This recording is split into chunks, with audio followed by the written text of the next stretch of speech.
یہ صدا سیدنا صدیق اکبر رضی اللہ تعالیٰ عنہ کے کانوں میں گئی، اس وقت حضرت علی المرتضیٰ فرماتے ہیں کہ میں عاقل تھا، عقل مند تھا، سامع تھا، میں اس وقت سن رہا تھا اور میں ناظر تھا، میں دربار رسالت میں موجود تھا، اور اس وقت جب یہ صدا معراج مصطفیٰ کی صدا جب سیدنا صدیق اکبر رضی اللہ تعالیٰ عنہ کے کان میں گئی تو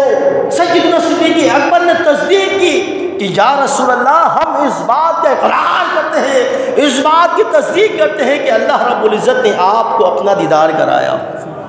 اپنا جلوہ دکھایا۔ جب سیدنا صدیق اکبر نے مولا علی کی موجودگی میں سب سے پہلے اس بات کی تصدیق کی تو رسول اللہ صلی اللہ علیہ وسلم کے دربار سے آپ کو یہ انعام اور یہ شرف اور یہ منصب ملا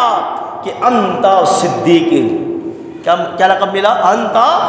صدیق، اے ابو بکر تم جو ہو وہ صدیق ہو۔ تو آپ کو سب سے پہلے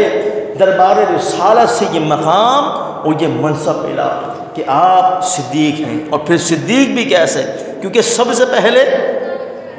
پہلے آپ نے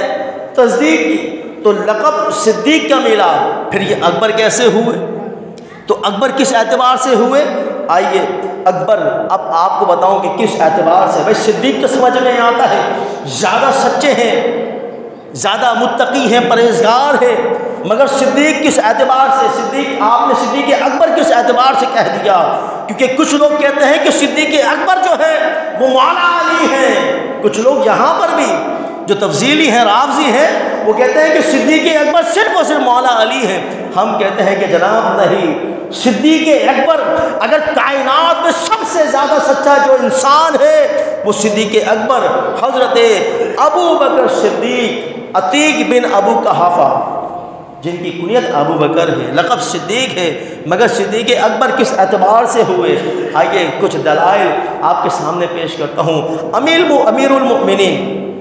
سیدنا صدیق اکبر رضی اللہ عنہ، حضرت ابو بکر صدیق، آپ کے بارے میں اگر ہم یہ غور کریں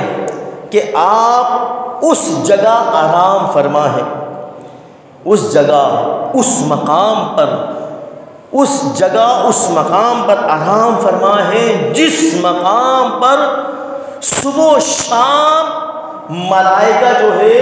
درود و سلام پیش کرنے کے لیے حضور کی بارگاہ میں حاضر ہوتے ہیں۔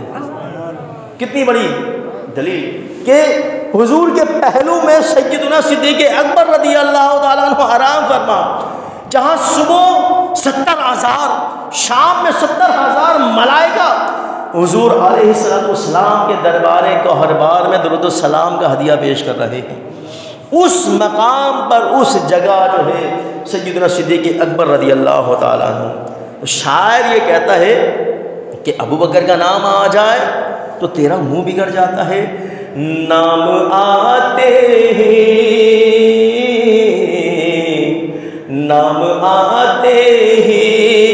ابو بکر عمر کا لب پر کیوں بگڑتا ہے، کیوں تو منہ بناتا ہے، سڑتا ہے، تکلیف ہونا شروع ہو جاتی ہے، کیوں بگڑتا ہے وہ پہلو میں سلائے ہوئے ہیں۔ جہاں حضرت عمر رضی اللہ تعالیٰ عنہ آرام فرمائے نا، وہ جگہ در حقیقت حضرت اماں عائشہ کی جگہ تھی۔ حضرت اماں عائشہ نے اپنے لیے چھوڑی حجرہ عائشہ، حجرہ رسول، جہاں حضور آرام فرمائے وہ حجرہ رسول تھا، وہ حضور کا کمرہ تھا چھوٹا سا، لیکن سرکار کے برابر میں حضرت سیدنا صدیق اکبر، اب اس کے بعد جو جگہ تھی وہ حضرت اماں عائشہ کی جگہ تھی، مگر آپ امیر المؤمنین خلیفۃ المسلمین تھے، تو اب یہاں حضرت اماں عائشہ کی بارگاہ میں صحابہ نے، جو صحابہ تھے، صحابیات تھے، انہوں نے عرض کی کہ آپ اجازت عطا فرمائیں کہ آپ جو ہے حضرت عمر رضی اللہ تعالیٰ عنہ، ہم بھی ان کو یہاں چاہتے ہیں کہ حضور کے پہلو میں دفن کر دیں۔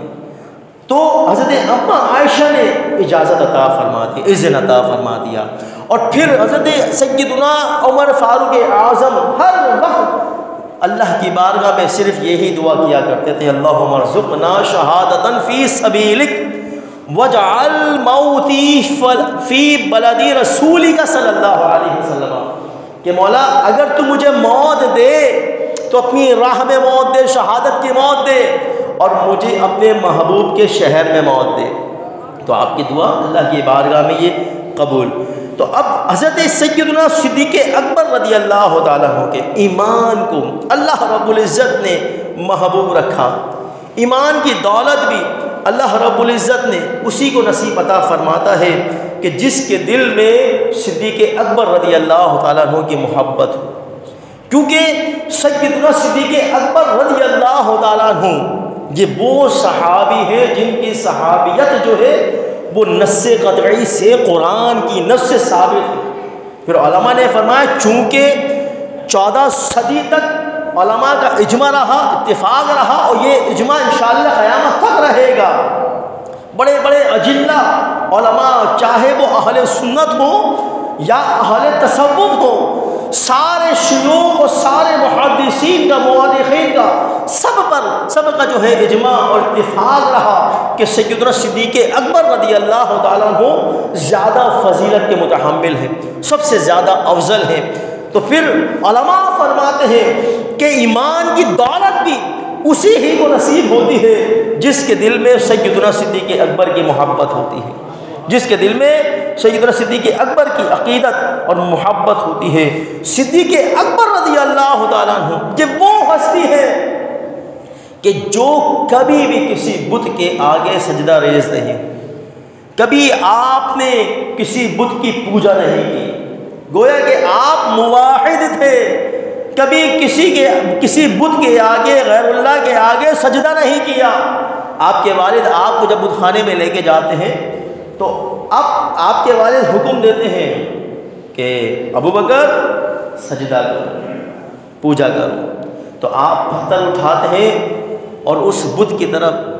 پتھر دے مارتے ہیں، اور وہ بت جو ہے وہ چکنا چور ہو جاتا ہے۔ آپ کے والد آپ پر غصہ ہوتے ہیں، جلال آتا ہے، تو پھر آپ فرماتے ہیں کہ ابا جان آپ اس بت کی جو ہے عبادت کرتے ہیں، اس کو سجدہ کرتے ہیں جو میرا پتھر نہ پکڑ سکا، جو سنتا نہیں ہے، جو دیکھتا نہیں ہے، جو بولتا نہیں ہے، جو متحرک نہیں ہے،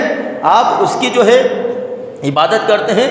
تو یہ بات بڑی گہرائی والی بات کی تھی۔ تو سیدنا صدیق اکبر کی ذات وہ ذات ہے جو کبھی کسی بت کے آگے سجدہ ریز نہیں ہوئے۔ اور پھر حضور صلی اللہ تعالیٰ علیہ وسلم، اب کیونکہ سیدنا صدیق اکبر کیسے بنے؟ حضور علیہ السلام کو جب سب سے زیادہ ستایا گیا،